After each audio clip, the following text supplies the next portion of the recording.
Bismillah, Assalamualaikum warahmatullahi wabarakatuh. Perkenalkan, nama saya Muhammad Jufri Akaji dengan NIM 221012072. Saya mahasiswa dari kampus IAIN Sultan Hamid Gorontalo dari jurusan Pendidikan Agama Islam semester 4. Maksud dan tujuan saya membuat video ini yaitu untuk memenuhi tugas mata kuliah evaluasi pembelajaran yang telah diberikan oleh Ibu Dr. Lian G. Otaya MPD selaku dosen pengampu mata kuliah evaluasi pembelajaran. Untuk itu, langsung saja ke videonya.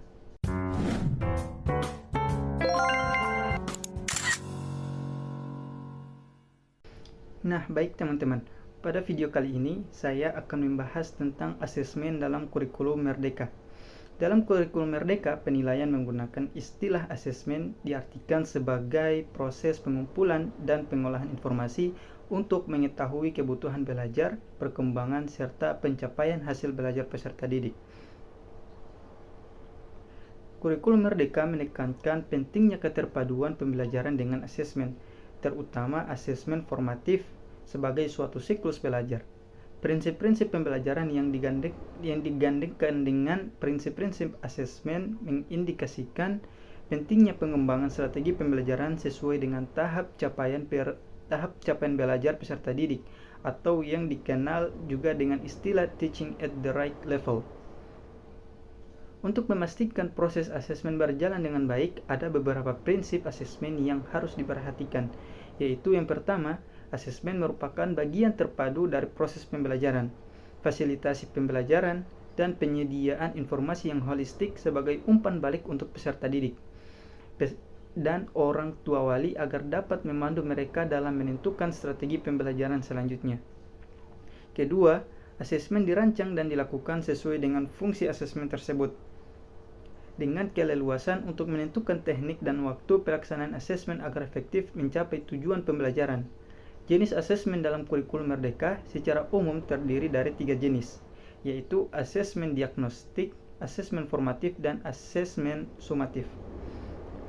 Yang pertama, asesmen diagnostik bertujuan untuk mengidentifikasi kompetensi, kekuatan, kelemahan peserta didik, dan hasilnya digunakan pendidik sebagai rujukan dalam merencanakan pembelajaran yang sesuai dengan kebutuhan pembelajaran.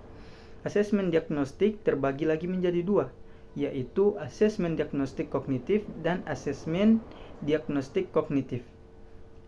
Kemudian, asesmen diagnostik non-kognitif adalah asesmen yang bertujuan untuk mengetahui kesejahteraan psikologi dan sosial serta emosi peserta didik, serta mengetahui aktivitas selama belajar di rumah, mengetahui kondisi keluarga peserta didik, dan mengetahui latar belakang pergaulan peserta didik, dan mengetahui gaya, karakter, serta minat peserta didik.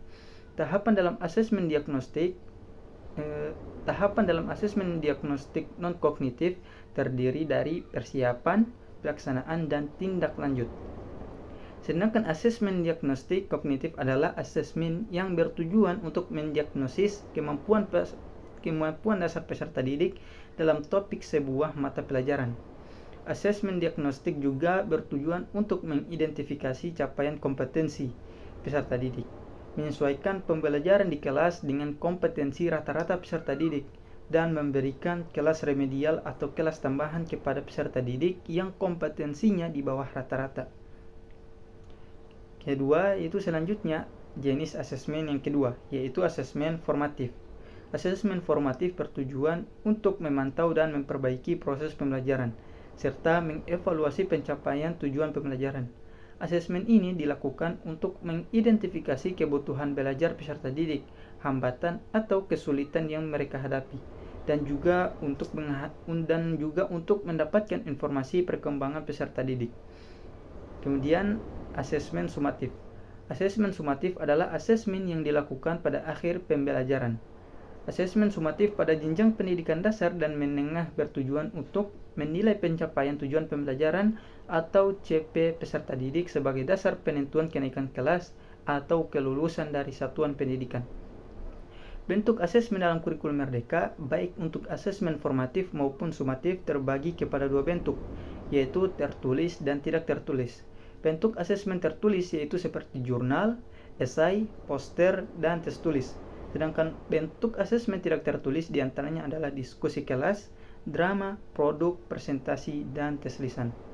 Baik, hanya itu yang bisa saya jelaskan.